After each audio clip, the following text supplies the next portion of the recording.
Bienvenidos a mi canal, somos Santiago de León Audio, un grupo de artesanos dedicados al sonido de alta fidelidad y a la fabricación de altavoces de alta eficiencia. Este es el segundo capítulo de la historia de las fases en las que clasificamos el audio que está disponible hoy en día por periodo. En el capítulo anterior vimos el audio que estaba disponible en 1955 a 1965, que es estereofónico y de alta fidelidad y que todavía aún hoy nos podría ser útil. Hoy vamos a ver el segundo capítulo, que es el audio de alta fidelidad de 1965 a 1975, que aún hoy está disponible y que nos puede ser útil. Pero antes de empezar de frente con ese tema, vamos a ver el periodo de transición. Este amplificador que les estoy mostrando es el Sansui AU70 de 1963, si no me equivoco. Es una pieza que he tenido la oportunidad de reparar y de oír y es sencillamente fantástica. Es un amplificador hecho con toda la calidad del equipamiento valvular, independientemente del fabricante, porque Sansui, Marantz, McIntosh, Philips inclusive, porque he tenido piezas Philips, fabricaban con una calidad genial. Frontal de aluminio cepillado, chasis de hierro galvanizado, enormes transformadores, siempre pintados de negro para que puedan desprender fácilmente su calor. El diseño tenía separadas las etapas con los capacitores colocados debajo del chasis para que no los calentaran las válvulas que siempre están colocadas arriba, o las válvulas estaban colocadas hacia atrás para que su calor no deteriorara el resto de los componentes electrónicos. Muy cuidadosos con el diseño. Pero porque este no es un valvular, sino que es un equipo de la transición. Ya les voy a mostrar cómo y de qué manera. Aquí les muestro el interior del amplificador y muchos amplificadores de esta época, de Radio Shack, de Headkit, de General Electric, por supuesto de Sansui, de McIntosh, de Philips, del resto de las marcas, estaban hechas más o menos de esta forma. Tres enormes transformadores, el de fuerza y los de salida, el conjunto de válvulas de potencia, los pentodos en push-pull, el conjunto de válvulas que manejan a los de potencia, el rectificador que podía ser un valvular y el preamplificador formado por dos, normalmente por 4 tubos, 2 válvulas doble triodo para el fono y 2 válvulas doble triodo para el preamplificador, o solamente un doble triodo, según el diseño de cada uno de ellos. Si quieren ver el detalle de cómo está armado un valvular, les recuerdo que en el video dedicado al Sansui AU777 despiezo también un DeWalt Model 1200. No confundir con DeWalt, que son taladros, eso es otra cosa. Pero este equipo no es un valvular completo, este equipo es un híbrido. ¿Por qué? El problema con los triodos en aquella época era que tienen un poquito de ruido de fondo que ya empezaba a ser una molestia porque las grabaciones eran limpias y su ganancia en voltaje no era tan grande, era de 50, no llegaba a 100. Para conseguir mayor rendimiento de la sección fono, muchos fabricantes prefirieron utilizar los ya disponibles primeros transistores. Como todos ustedes saben, los transistores los inventan en los laboratorios de AT&T en 1947. Pero no estuvieron disponibles los primeros transistores de alta velocidad hechos por RCA hasta 1955 y no estuvieron disponibles los primeros transistores con potencia importante hasta 1960. Así que desde el principio no se usaron los transistores. Para radios portátiles a batería sí, pero para equipo de audio de cierta potencia no. En este caso, este equipo incluye en este bloque que está aquí separado y protegido con esta lámina, una sección fono hecha con 4 transistores, creo que eran los 2SB36. Imagínense ustedes cuándo son esos transistores por el código.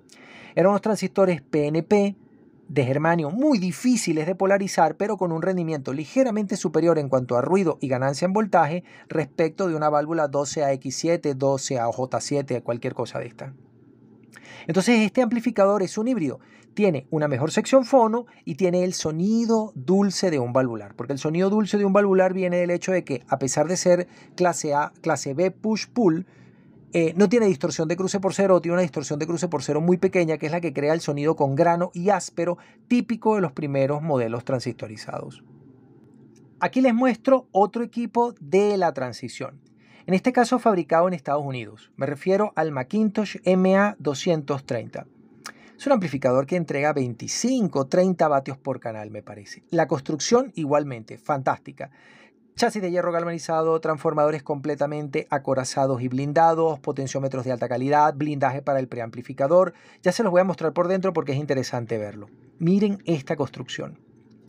Los entendidos en Macintosh dicen que lo mejor de Macintosh no fueron sus amplificadores integrados. Era preferible siempre comprarles, aunque fuera pequeña, una etapa de potencia junto con su preamplificador.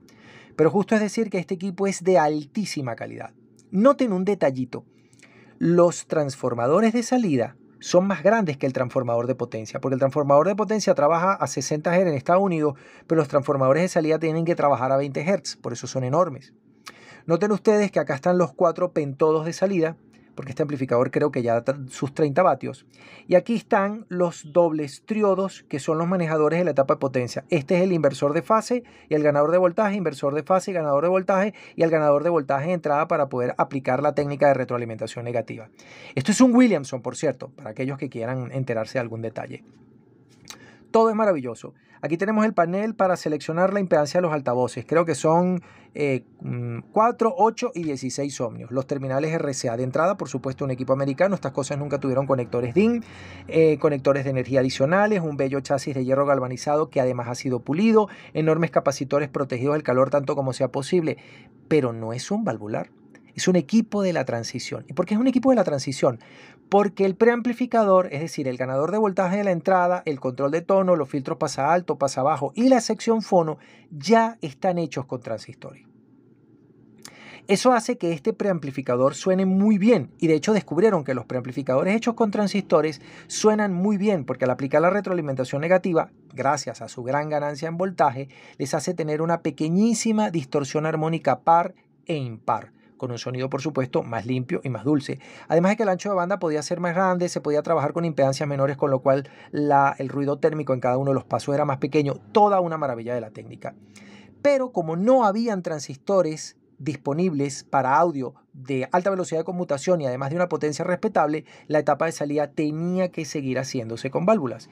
Y de hecho esto es una buena idea desde el punto de vista del sonido que podemos conseguir. No desde el punto de vista de la energía, el calor que desprenden, la eficiencia, no, por ahí no es. Además el costo de los transformadores son por mucho lo más costoso de este equipo, más que las propias válvulas.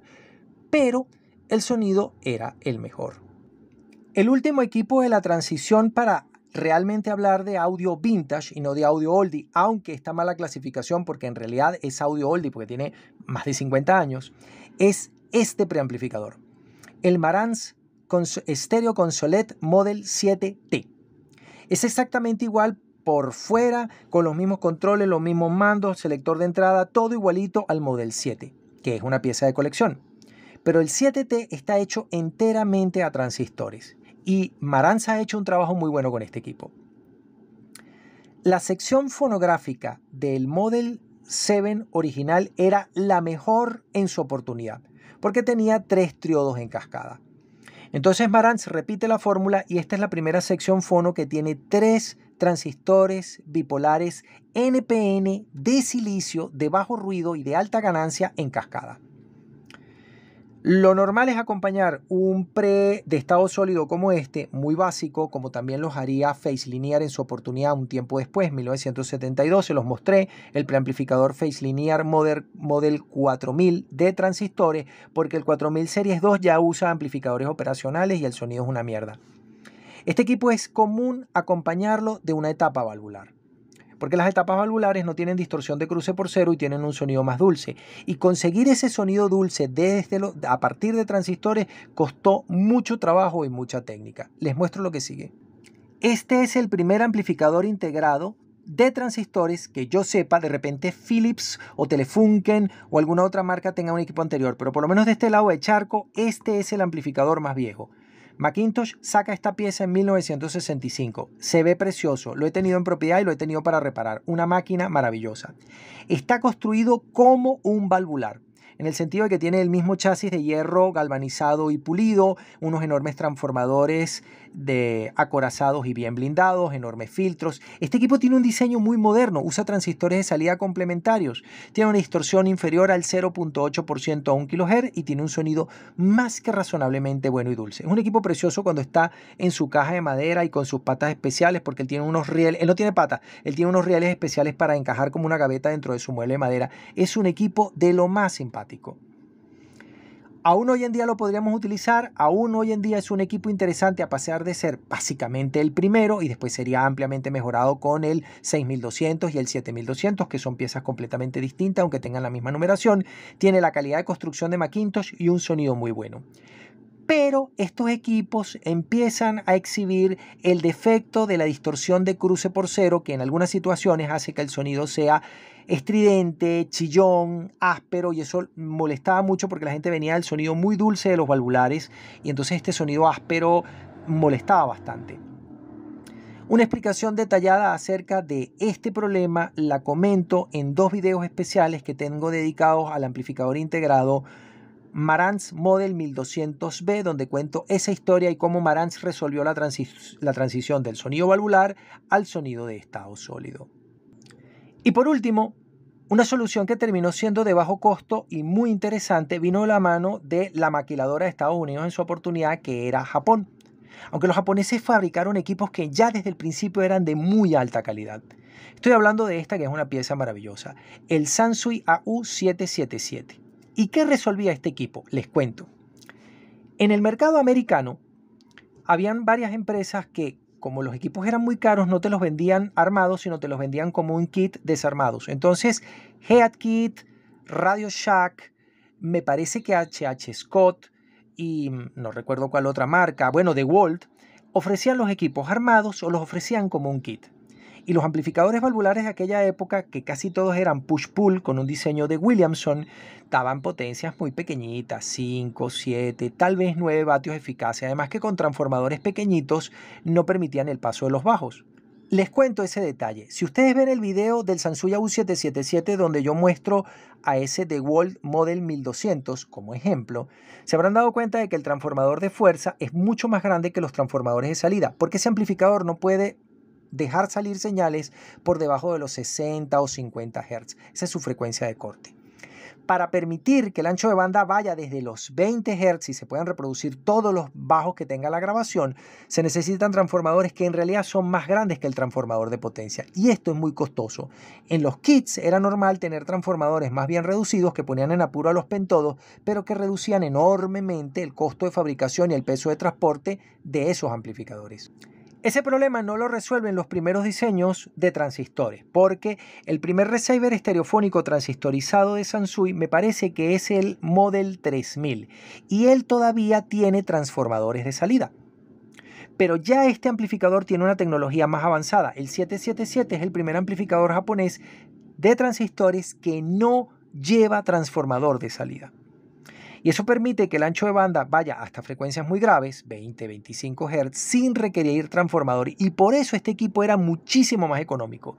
Y esa diferencia de precio, de costo de fabricación, es la que le permitió a los japoneses, a partir de ese momento, ofrecer potencias interesantes. Ya no había que comprar un amplificador de 5, de 7 o de 9 vatios, sino que con el mismo dinero, no recuerdo cuánto, te podías comprar un amplificador como este, que no era de buena marca. Hoy en día, por supuesto, es una pieza de culto. No era de buena marca y no tenía buena pinta y era raro, era muy bonito, pero daba 30 vatios por canal. Entonces pasar de los 9 vatios a los 30 vatios era una cosa fantástica. Hoy en día, si nosotros medimos con rigor técnico los números que arroja el 777, es una mierda. La separación entre canales no es buena, la distorsión salta hasta el 0.6%, tiene distorsión de cruce por cero porque este diseño tuvo que ser corregido varias veces. Por eso es que yo tengo un 777 original y hay un 777A, un 777B, un 777C y el modelo más refinado de todos, que es el que trae el doble, triple control de tono y corrección en la etapa de potencia, mejor fuente de alimentación, 1 o 2 vatios más, un damping factor más interesante y tiene corregido un poquito el detalle de la distorsión de cruce por cero. Por supuesto, este diseño evolucionaría hasta su práctica perfección en el Sansui AU999, al cual también les dediqué un video y les invito a verlo. Pero lo interesante es que el cambio de los amplificadores permitió el cambio de los altavoces y se los voy a comentar.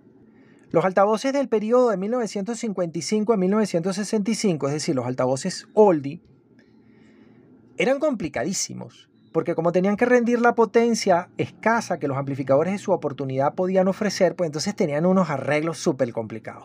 Estos altavoces, por ejemplo, claro, son los tope de gama, son los más completos, pero para que se note, tenían un bajo especial de 15 pulgadas con un diafragma de pulpa de papel prensada montado dentro de una trompeta plegada de bajo que está aquí adentro, que utiliza el perfil de la pared como el final de la trompeta, que no puede ser armado en forma industrial, sino que necesita que un operador, un carpintero vaya encajando las piezas que van formando la trompeta y tal cosa. Y después tiene una trompeta aquí de aluminio de fundición vaciada para los medios y otra trompeta más pequeña para los agudos, y tiene un filtro crossover complicado. No puede ser un filtro crossover mal hecho, tiene que ser un filtro crossover cuya impedancia nunca baje de 6 ohmios, porque obviamente lo van a utilizar con un valvular y los valvulares no tienen corriente para mover los problemas de un mal diseño de filtro, así que el filtro era costoso. Nada, eran todos los altavoces, no solamente los de Klipsch, hay unas piezas como estas que hizo Altec Lansing, hay unas piezas como estas que hizo Motorola, hay unas piezas como estas que hicieron casi todos los fabricantes grandes, hay unas piezas de estas de todo el mundo, y todas tenían la misma complicación: armar las trompetas, a cuadrar la madera. Era súper costoso hacer este tipo de altavoz. Pero con la llegada de los amplificadores transistorizados desde 1965, 1969, el Sansui AU999, etc., no es necesario hacer los altavoces tan complicados. Por eso es que hubo una gran popularización del audio. Porque ahora los altavoces eran muy sencillos. Esto es un altavoz de suspensión, bueno, no es un altavoz de suspensión acústica, obviamente es bass reflex, pero vamos a explicarlo como si fuera una suspensión acústica.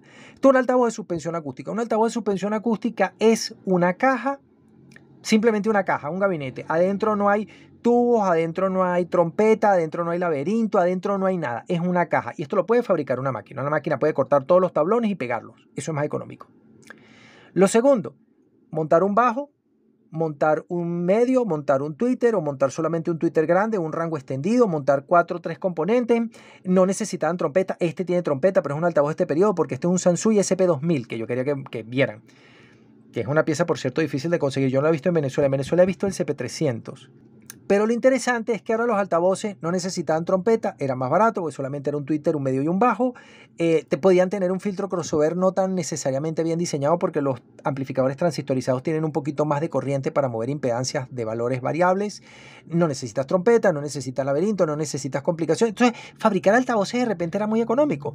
Ese fue el verdadero boom del hi-fi, que desde 1966, 1967, 1968, por ejemplo, en 1968 aparecen unos altavoces a los cuales yo les dediqué 3 videos, que son los Keith Concerto. Esos fueron uno de los primeros altavoces fabricados en Gran Bretaña de suspensión acústica. Y luego llegan esta serie de altavoces que tienen este puerto de graves, que son ligeramente más grandes y un poquitico más costosos de fabricar, de diseñar y de hacer, pero seguían siendo mucho más baratos que las trompetas de antes. Y este truco, este detalle, este ahorro de costo, esta simplificación es la que permitió que explotara el audio de alta fidelidad como un producto de consumo masivo. En este caso, por supuesto, los altavoces que he elegido no son el mejor representante de eso, porque tienen 2 tweeters, que esto es un error garrafal, tienen una trompeta para el medio, tienen un buffer de 12 pulgadas y tienen un puerto de bajo. Pero los primeros altavoces que hicieron eran como los Acoustic Research Model 1.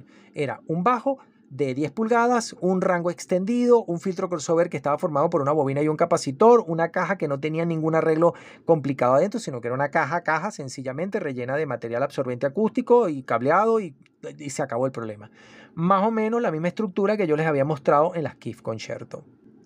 Inmediatamente con la llegada de los transistores de una potencia importante y alta velocidad de conmutación, todos los fabricantes cambiaron sus catálogos de los antiguos valvulares a los nuevos estados sólidos, y era posible hacer amplificadores de estado sólido completos. Estoy en la página, ya, ¿cómo se llama esta página? Espérense un momentico. Aquí está. Estoy en estéreo mono y les recomiendo mucho, o les invito a ver el review que hace esta página acerca de un amplificador de inicio de periodo. Este es un amplificador de 1970-1971. El Pioneer SA900, el primer amplificador Pioneer grande, primer amplificador con potencia, 60 vatios por canal, con todos los controles habidos y por haber, con toda la sofisticación técnica que ahora era mucho más económico implementarle, con toda la conectividad, porque la tecnología de los transistores permitía ahorrar dinero. Estas potencias son, por supuesto, una completa fantasía. Este amplificador lo que proporciona son 60 vatios por canal a una distorsión del 0.3%, que ya son números razonablemente tan buenos como los de algunos amplificadores valvulares. Pero no nos hagamos ilusiones, porque no se había resuelto el problema todavía, y en la época del audio vintage clásico no estaba resuelta. Por ejemplo, Hay un amplificador que es el LEAC 0.1, que ya en 1955-1960 tenía una distorsión del 0.1% a 1 kHz. Hasta aquí este capítulo. Nos vemos en la tercera parte. Saludos y suerte.